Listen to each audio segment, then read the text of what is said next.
Hi, and welcome to the started. We're doing a live today. We're going to talk about promoting your books.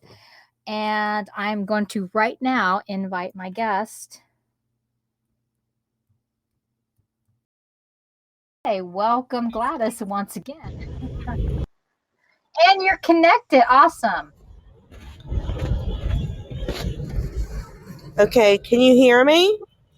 Yes, I can. Let me turn my speaker volume down because I'm recording also on for YouTube. Okay, go ahead, Gladys. I'm going to let you introduce yourself and give a little bit of bio of yourself. Oh, okay. I'm a book lover, animal lover. I also co-founded Nerd Girl about 9 years ago with Melanie, who is now has her own blog. It's called Melanie's Muses, but we are still going strong after all this time. I have 3 co-managers: Sienna, Elizabeth, um, Laura Trujillo, and Stephanie Karsten. We have a street team that reviews books and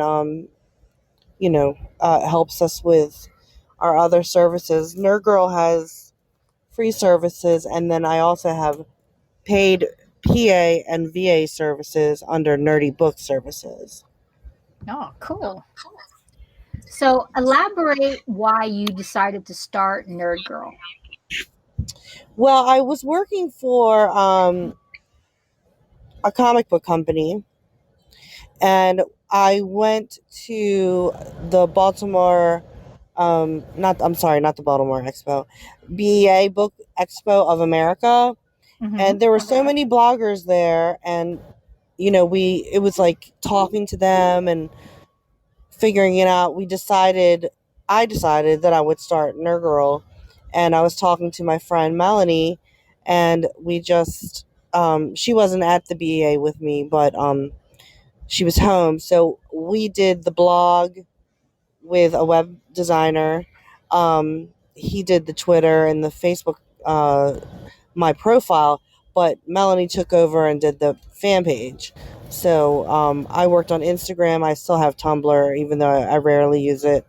And, we just loved books. And we would get all these books from publishers and review them. So we just thought we would do it for the indie authors as well. And we work primarily with indie authors, but we do something called Mainstream Madness, where publishers do, I get about, I would say, 10 to 17 books a week from publishers for me to review, and they're advanced reader copies. So we promote them, and we've been going strong for, I think, June 1st was our 8-year or 9-year anniversary. I always have trouble remembering if it was 8 or 9 years, because I've been doing it for so long. Right. Kind of just blurs together. But that's how I met you. I met you Yes, on we Twitter. did. And let's just give you a congratulations for that one. Hold on. Yeah, of course. And now my sound card won't work again. Oh, I'm telling you, that's what this is all about. The more you get into doing the podcast, the more familiar you are with your equipment, at least. yes. Now I know I have to get a headset. Oh, well, I think hold on a second. Maybe I got it this time. There we go. There's the cheering. Can you hear it? Oh, yeah, they're clapping.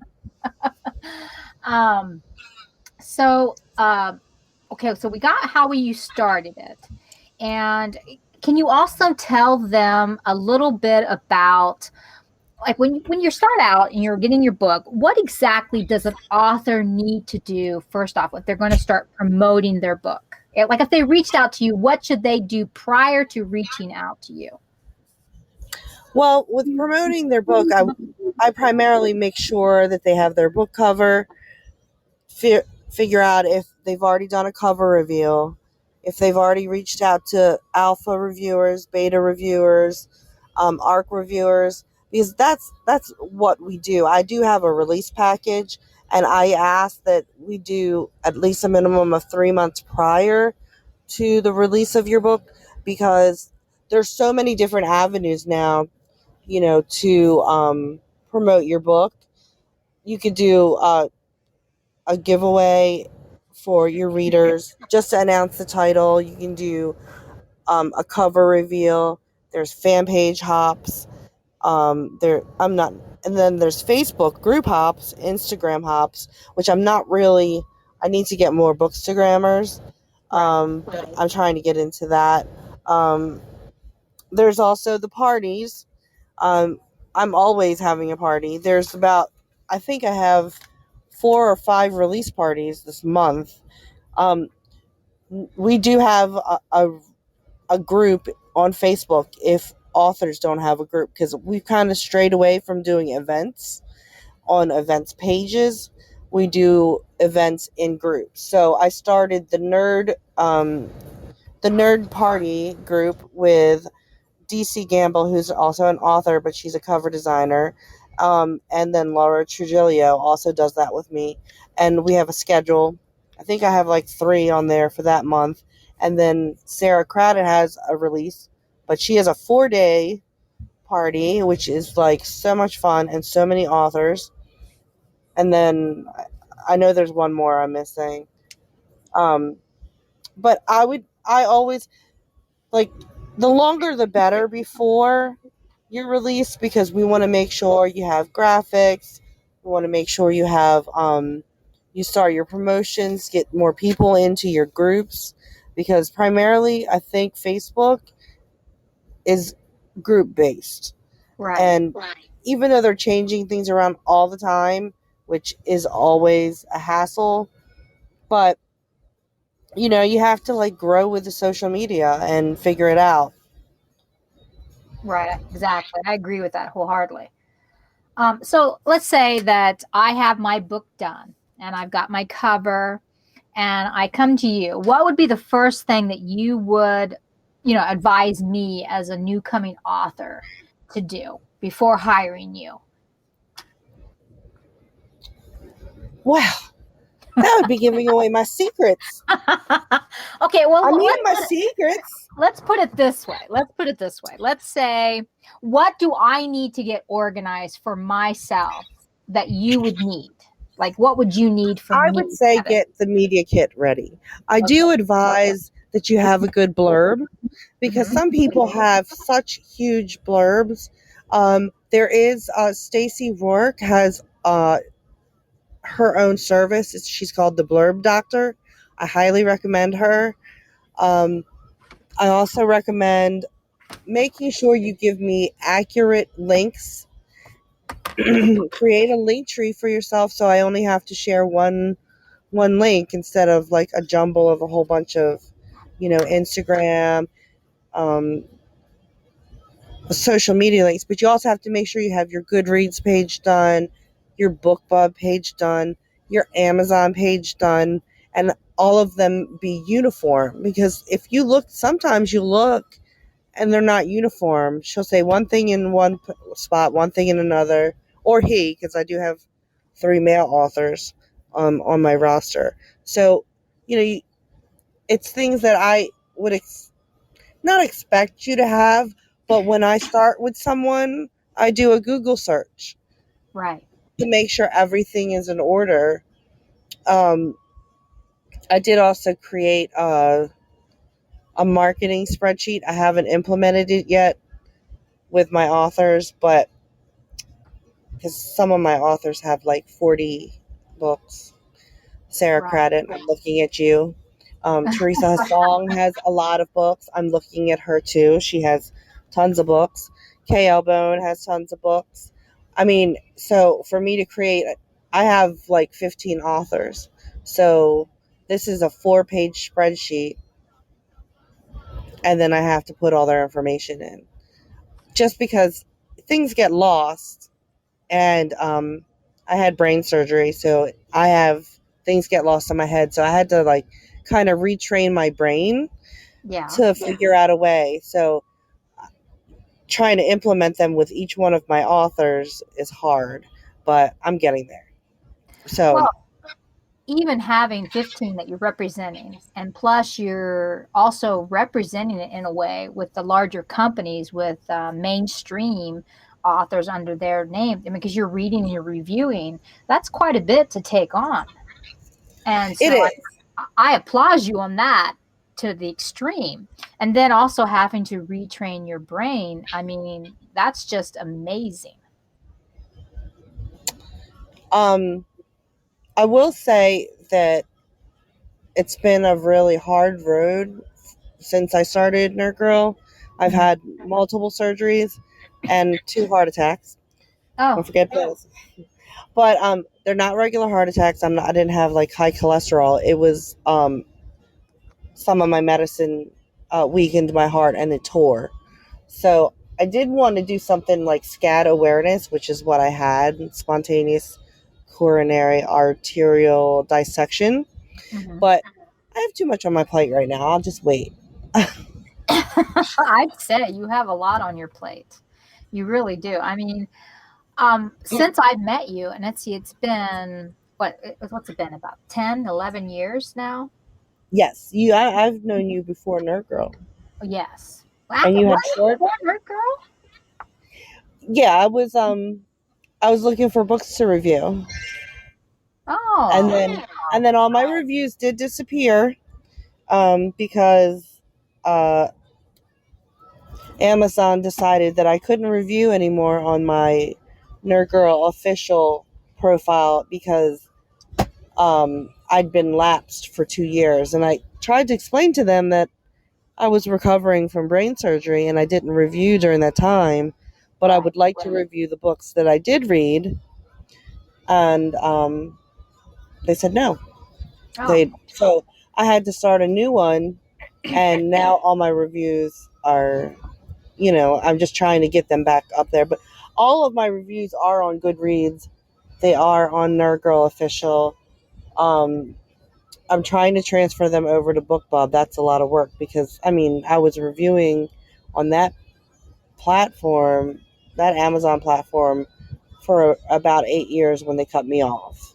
mm.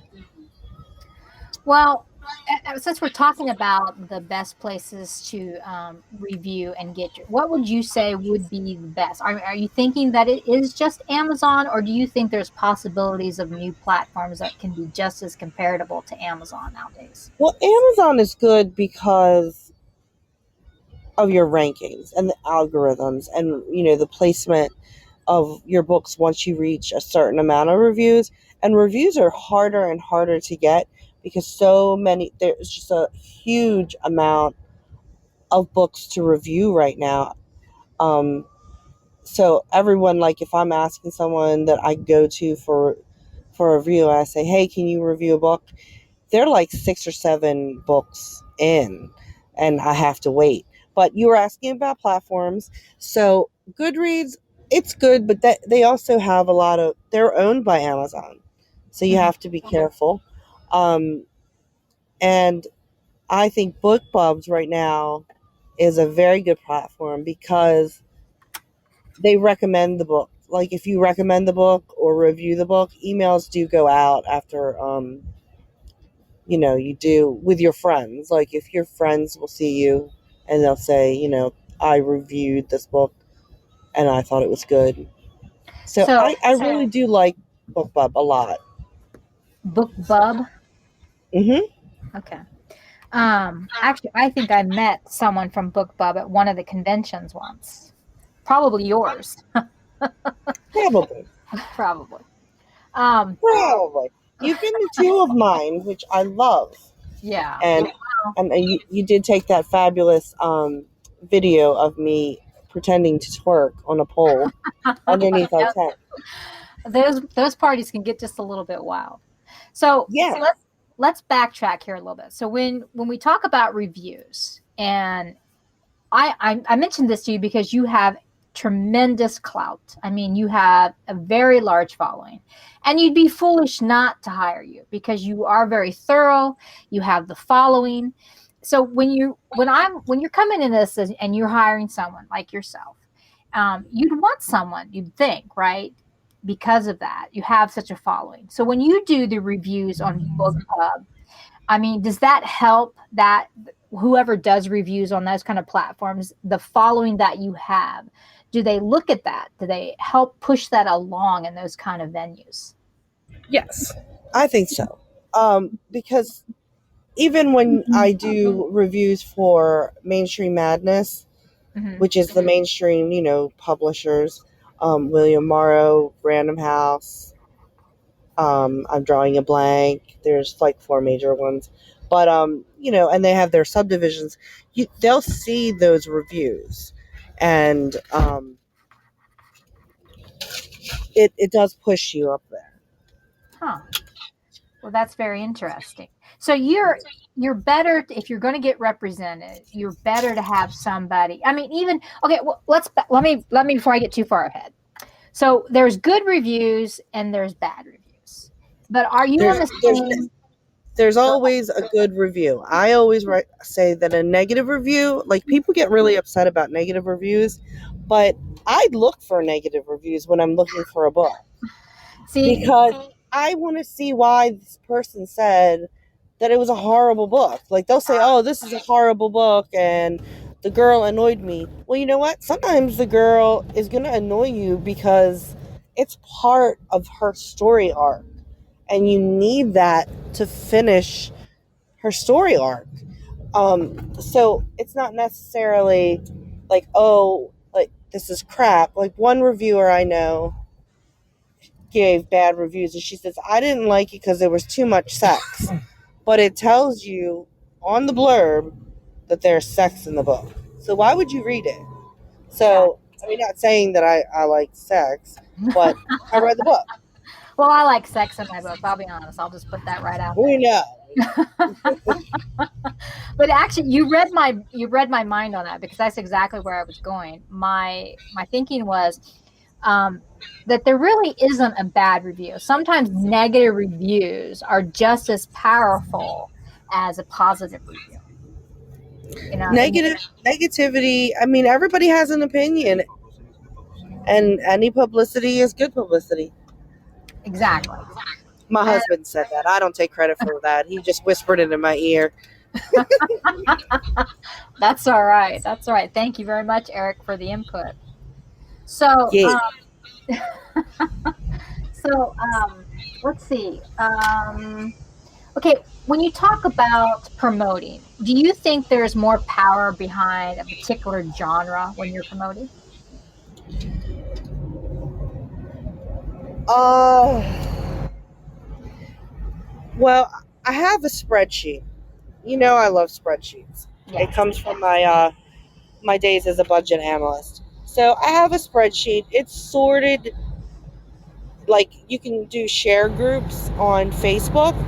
So it's right, sorted by, urban fantasy, paranormal romance, high fantasy, fantasy, horror. Um, I do have, well, no, I did have one contemporary author, but I also have an author that has multiple genres. right, Um, I specialize in high fantasy, young adult fantasy, new adult fantasy. So um, it kind of, I cater my sharing and my social media and the people that I follow who I want them to refollow me back to the genres that I promote. I wouldn't turn away a contemporary author, but I would tell them honestly that, because I have a huge urban fantasy, paranormal fantasy, high fantasy clientele list, I I would have to really research, you know, what they're doing, what I'm doing for them. So, I mean, I've turned away people because I didn't feel that I could promote them. right. Just And I based also, on just based on a preferred genre, or just because you haven't had expertise in those areas. um, what was the last part? When we were talking about genres, like if you preferred a particular genre if it was more powerful or easier to promote or was a stronger genre to promote. So you're saying that you would probably maybe turn away some genres that you don't have as much expertise in? I would. You would. Um, there's some authors that I've turned away. Well, I've turned some authors away because I'm full right now. Well, not right now.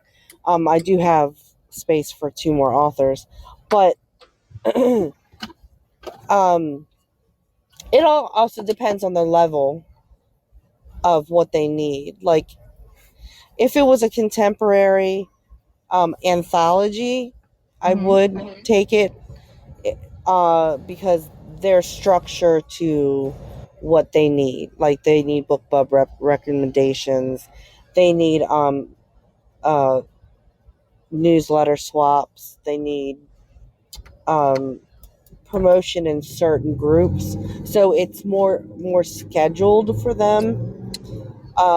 If they wanted my full package, which is like PR services, um, I don't know if I could do it because like the comic book industry, even though it's not like in full force right now because of the COVID pandemic, Hmm. once it comes back in full swing, maybe I'll travel, maybe I won't, I don't know. And that was one of my major things, was going to comic book conventions and promoting my authors there. Right. Hmm. That's okay. So that brings up a very interesting question. With COVID, have you seen a difference in promotions via how it used to be prior to COVID? Um, Not really. I started another group for free books and free on free on Kindle Unlimited.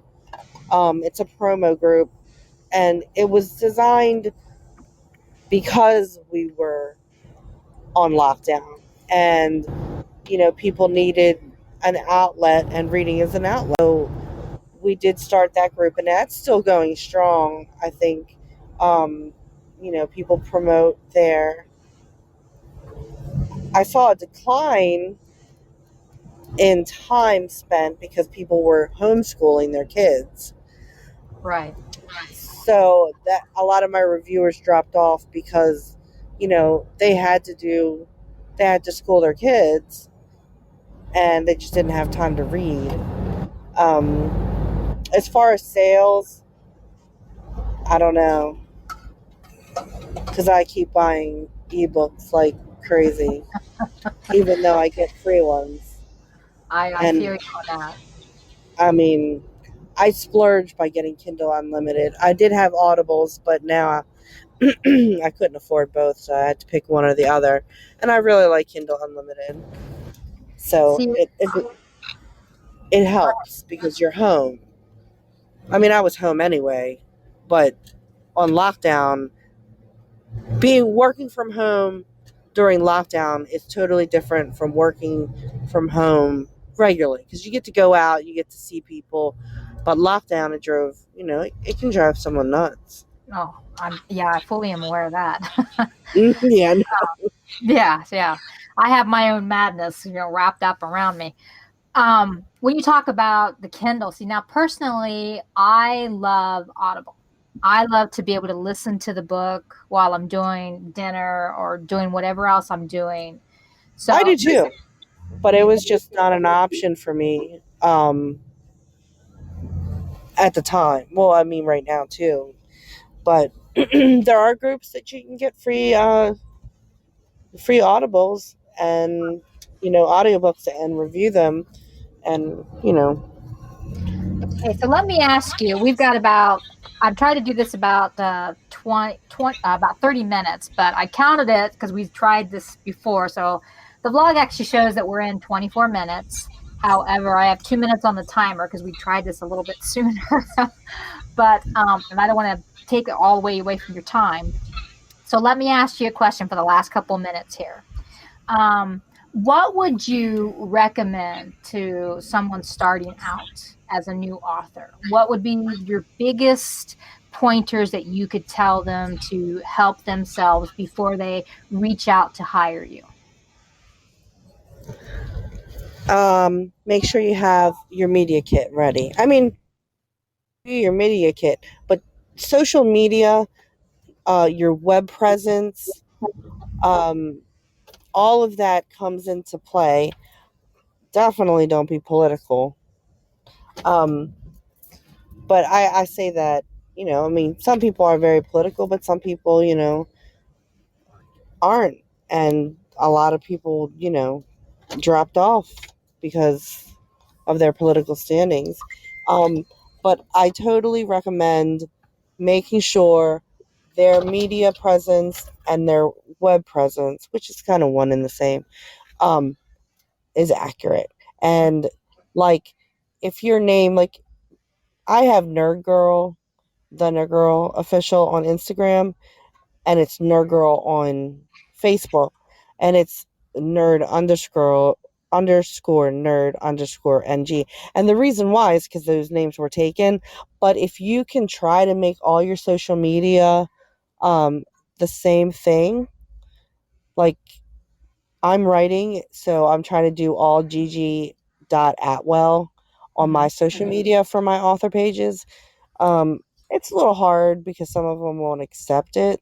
Someone already has the name, but just try your best to keep it the same across. So basically, you're saying consistency. Yes. Okay. And so not only are you trying to represent authors, but you're also now venturing into the writing field yourself. Um, I've been writing slowly for about the last 5 years, and then I dropped off during my recovery period. Mhm. Um, but I can't remember what I wrote before, so like I'm reading it with new eyes, so it's kind of better. So, my young adult fantasy is now a horror fantasy. Wow. Um, because one of my meds gave me night terrors, and I took my night terrors and I just started writing about them. So it's slow because I do work with authors a lot, and then I also promote my husband's production company. So it's kind of, I'm all over the place. Well, wow. That And sounds Eris, like of a course, very was creative. homeschooled, so It sounds like a very creative household. it is. It's if you ever come to my house and you sit in the living room, it's like all the books and records that anybody could probably ever want, and then all the instruments downstairs, and then my daughter's upstairs singing because she's doing an EP. Yeah. My husband's producing it, so it's like Very impressive. So we're on our last couple of minutes. So what is the final thing you would like people to know about you, or what you would like them to know before you hire you? Something, you know what I mean? Something poignant that you want them to take with you when they look your name up for their next hire. I'm crazy, absolutely nuts. I'm a goofball, so you just have to be prepared for me being goofy. But you know that because you've known me for a long time, and we've been in each other's presence 2 times for multiple days, and I'm just nuts. And I call your husband my llama daddy. So they just have to know that I'm fun. I mean, I'm serious when I need to be, but I'm Right. fun. And I'm also like, they'll, a lot of authors reiterate, oh, this is a secret. I have so many secrets in my noggin, I forgot the secret. So just I also offer to sign non-disclosure agreements. Some authors, they'd say that, oh, I don't need that, I trust you. But some authors, I do say, hey, you know what, we should sign a non-disclosure agreement. So I'm serious when I need to be, but I'm also a big major goofball. Well, you've Was that always, our timer? yeah, a little bit, but you've always impressed me. And so that's one of the reasons I wanted you to have you first live on the air with me, because you're very impressive. You have a presence and you have a tremendous following that I don't think a lot of people realize when they're looking for somebody. And I've always steered them in your direction if I could possibly can. But you have a very tremendous following, you have a great presence, and not just with regular indie authors, but with the media itself. So, like I said, I thank you so much for being on the air with me today. And I really appreciate all the advice and the information you have passed along with us today. Thank you for having me. You're most welcome. Well, we're going to end our broadcast today. I thank you guys for listening. Stay tuned to, especially to next month when we're going to have a lot of free books going on. We're going to have a Christmas in July. Thank you again for listening. Have a great day, everybody.